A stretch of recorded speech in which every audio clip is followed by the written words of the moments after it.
আসসালামু আলাইকুম, স্বাগতম জানাই বাঙালি বধূ চ্যানেলে। আজকের বিকেলের নাস্তাটা আপনাদের সঙ্গে শেয়ার করছি। এ পর্যায়ে আমি চুলাতে একটি পাতিল বসিয়ে পানি ফুটতে দিলাম। পানি ফুটতে শুরু করলে আমি রেডি করে রাখা নুডলসগুলোতে ঢেলে দেব। নুডলসগুলো ভালো করে নেড়েচেড়ে নিয়ে মোটামুটি 80% সিদ্ধ হলেই আমি এটাকে পানি ঝরিয়ে একটি বাটিতে নিয়ে নেব।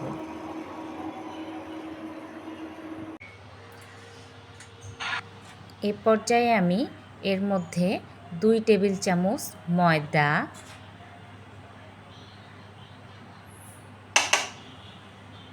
কয়েকটা কাঁচামরিচ কুচি,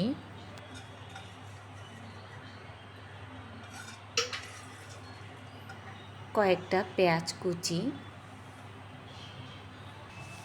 ধনেপাতা কুচি, সামান্য হলুদ গুঁড়ো, সামান্য জিরে আর ধনিয়া গুঁড়ো, 1 টেবিল চামচ কর্নফ্লাওয়ার,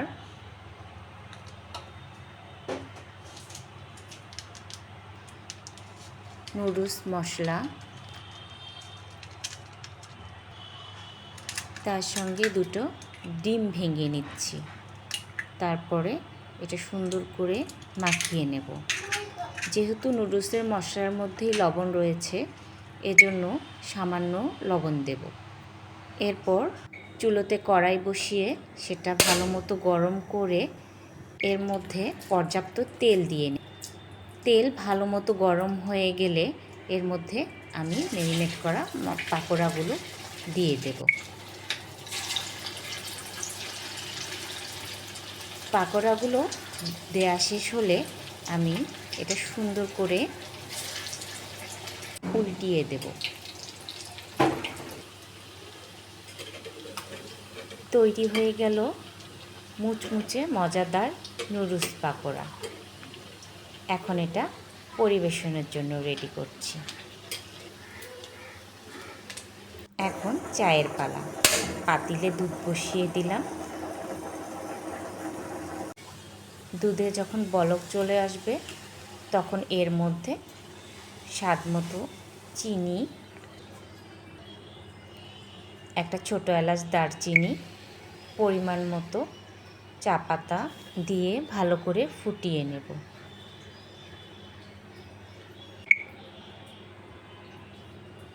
চাটা ভালো করে ফুটিয়ে গেলে চুলা বন্ধ করে চাটা ছেঁকে নেব। এখন চাটা পরিবেশনের জন্য রেডি। গরম গরম চা, তার সঙ্গে গরম গরম পাকোড়া। ধন্যবাদ সকলকে। আল্লাহ হাফেজ।